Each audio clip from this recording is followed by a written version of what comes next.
Saya dulu. Baik, silakan. Silakan maju ke depan, Kak.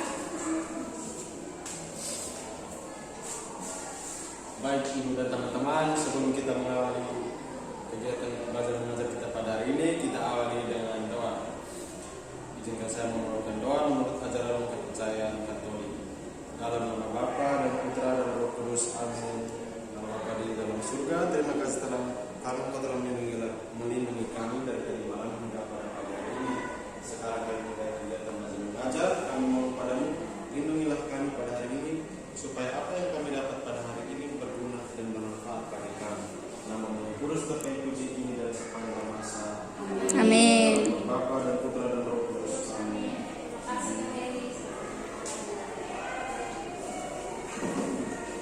Oke, sebelumnya itu Ibu akan absensi dulu. Untuk itu, Siska, hadir Ibu. Putri, hadir Ibu. Tini, hadir Ibu. Risma Bere, hadir Ibu.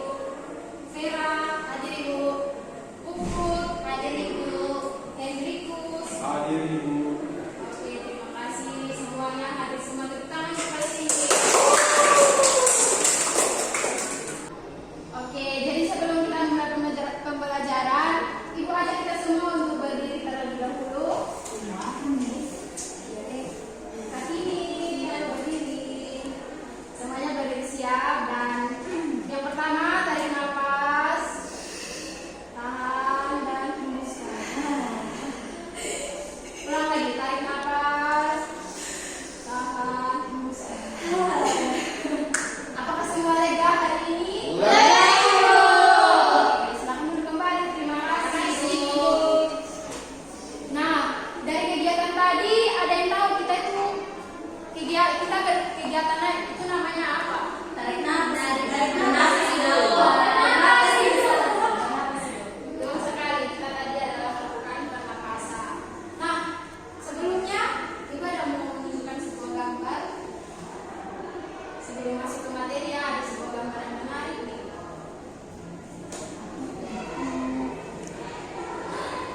Ada yang tahu ini gambar apa? Betul sekali. Dan di gambar ini ada kedua gambar ini paru-paru. Paru-paru yang normal sehat dan ini yang sudah tidak sehat lagi, yang sudah rusak. Nah, dari gambar ini ada yang tahu penyebabnya? Itu karena apa? Saya Ibu, Silakan Cut. merokok Ibu. Betul sekali. Dari merokok itu bisa membuat paru-paru kita tidak sehat lagi atau menimbulkan sistem kerja paru-paru tidak efisien. Dari gambar ini ada yang tahu tidak apa inti materi kita hari ini? Sistem pernapasan Ibu. Betul sekali. Hari ini kita akan belajar tentang sistem pernapasan. Nah, sebelum kita masuk ke dalam materi, saya akan membacakan tujuan dari pembelajaran hari ini. Tujuan yang pertama yaitu peserta didik mampu mengetahui mekanisme dan organ pernapasan pada manusia. Dan yang kedua, peserta didik dapat mengidentifikasi mekanisme pernapasan dada dan pernapasan perut dengan benar. Nah, lanjut, apa sih itu pernapasan? Tarik nafas, Bu. Ya, bagaimana sih? Bagaimana udara? Ada lain-lain, Bu? Menghirup dan mengeluarkan udara. Ada lagi? Menghirup oksigen dan mengeluarkan karbon dioksida. Ada lagi, Bu? Dari jawaban adik-adik semua tadi itu jawabannya betul sekali. Jadi, pengertian pernapasan atau respirasi adalah suatu proses mulai dari pengambilan oksigen, pengeluaran karbohidrat, hingga penggunaan energi di dalam tubuh. Manusia dalam bernapas menghirup oksigen dalam udara bebas dan membuang karbon dioksida ke lingkungan. Jadi, maksud dari pengertian respirasi itu tadi seperti yang sudah kita lakukan di awal, yaitu proses pengambilan udara atau oksigen dari luar masuk ke dalam hidung dan masuk ke paru-paru, dan paru-paru akan bertukar antara oksigen dan karbon dioksida dan dikeluarkan kembali melalui hidung ke lingkungan sekitar. Selanjutnya kita akan masuk ke dalam struktur dan fungsi organ pernapasan pada manusia. Ya, dari gambar ini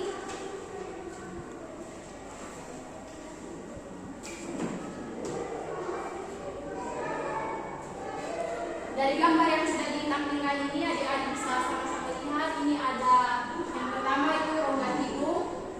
Ini merupakan gambaran umum dari organ pernapasan. Nah, organ pernapasan yang pertama yaitu rongga hidung. Nah, dari rongga hidung ini udara dari luar akan masuk melalui rongga hidung atau cavum nasalis. Rongga hidung berselaput lendir. Di dalamnya terdapat kelenjar minyak atau kelenjar sebasea dan kelenjar keringat atau kelenjar sodulifera. Nah, pada permukaan rongga hidung ini terdapat rambut-rambut halus dan selaput lendir yang berfungsi untuk menyaring udara yang masuk ke dalam rongga hidung. Jadi udara masuk ke dalam rongga hidung dan di dalam rongga hidung akan terjadi yang namanya penyaringan udara oleh rambut-rambut halus dan saluran lendir yang selaput lendir yang ada pada hidung. Nah, setelah udara masuk melalui hidung akan diedarkan ke lari. Akan diedarkan ke lari.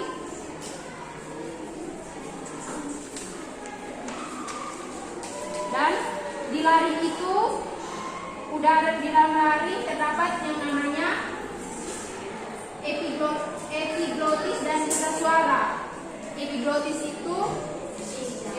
dan pita suara. Nah, fungsi dari epitel ini adalah untuk menutup laring sewaktu-waktu menelan makanan sewaktu-waktu udara masuk ke dalam laring, maka epiglotis ini akan tertutup untuk menghindari yang namanya masuknya bakteri lain dari luar organ tubuh. Selanjutnya, udara akan masuk ke dalam trakea. Trakea ini seperti pipa yang panjangnya 10 cm dan terletak di bagian leher pada manusia yang menyambungkan antara leher dan paru-paru. Dari trakea ini yaitu berfungsi untuk menyaring benda-benda asing yang masuk ke dalam saluran pernapasan, yaitu jadi di dalam laring dan trakea itu masih dinamakan yang namanya sistem penyaringan. Proses penyaringan.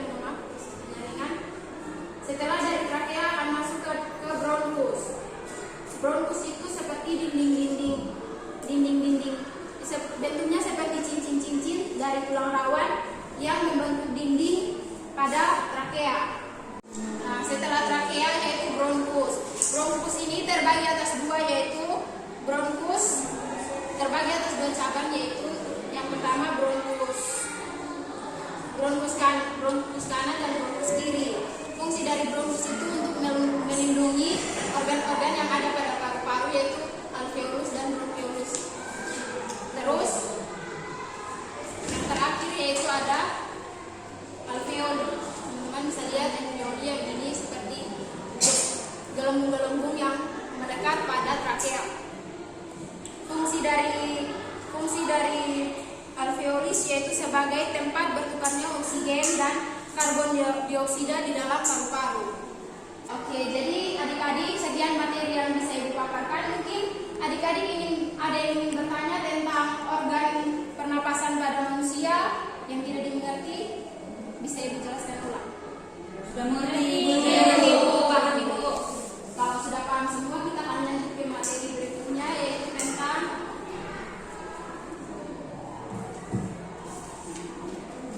mekanisme pernapasan pada manusia. Nah, mekanisme pernapasan pada manusia itu terjadi melalui dua tahap. Yang pertama itu ada inspirasi atau menghirup, dan yang kedua ada ekspirasi atau menghembuskan. Jadi yang pertama, inspirasi merupakan proses menarik nafas, kondisi otot tulang rusuk dan diafragma berkontraksi. Volume rongga dada dan paru-paru membesar saat diangkat ke bawah dan sangkar tulang rusuk membesar. Tekanan udara dalam paru-paru menjadi lebih rendah dan dari tekanan udara luar. Kalau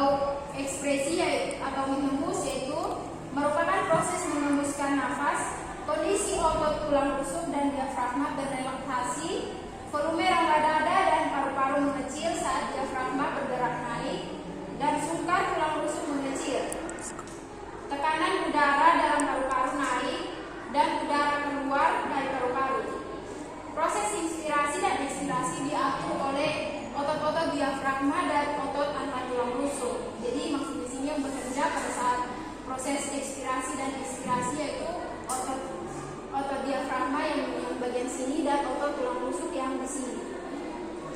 Otot-otot tersebut kemudian mengatur volume ruang dada dan memperbesar ataupun memperkecil menurut kehendak kita. Nah, untuk itu pada materi kali ini Ibu akan membagikan kalian dalam kelompok untuk teman-teman berdiskusi dengan teman kelompok. Kelompoknya sudah Ibu bagikan dan sudah Ibu kirimkan nama kalian di grup. Tolong dicek. Dan silakan duduk sesuai dengan kelompok yang sudah.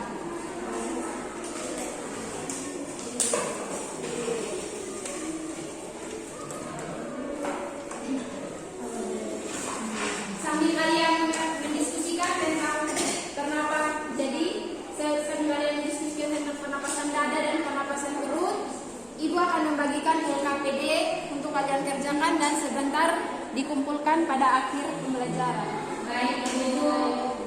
Ini untuk LKPD yang materi pertama dan ini yang kedua.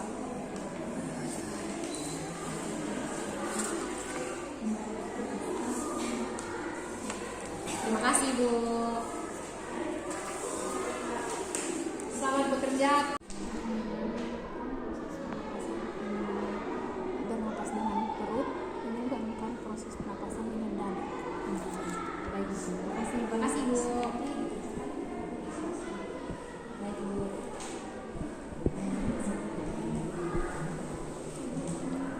Bagaimana? Ini kita langsung tulis saja di dalam. Iya, langsung masukkan saja organ-organnya ke gambar yang sudah ada. Kalau ini merupakan proses pernapasan dada dan ini proses pernapasan perut. Nanti adik-adik baca soalnya dan tuliskan jawabannya di sini. Terima kasih. Nah, semua kelompok sudah selesai mengerjakan diskusi kalian? Sudah, Ibu. Minta perwakilan satu kelompok untuk maju presentasi, ditunjuk kelompok satu. Baik, Ibu.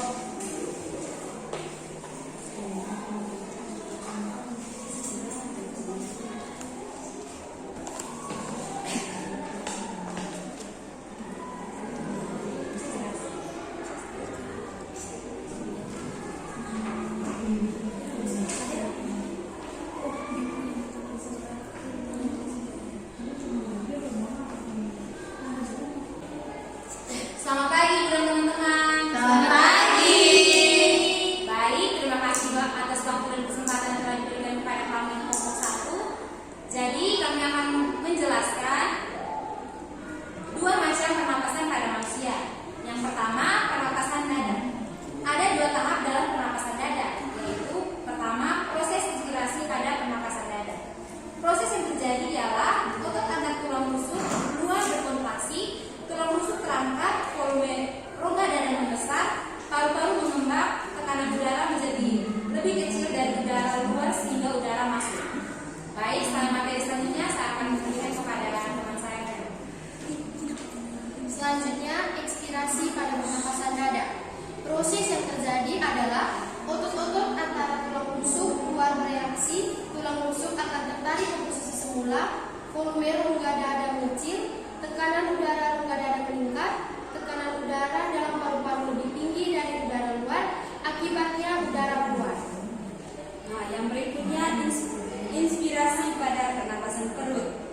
Proses yang terjadi yaitu otot diafragma berkontraksi, diafragma mendatar dan mengakibatkan volume rongga dada membesar. Kemudian tekanan udara mengecil diikuti dengan paru-paru yang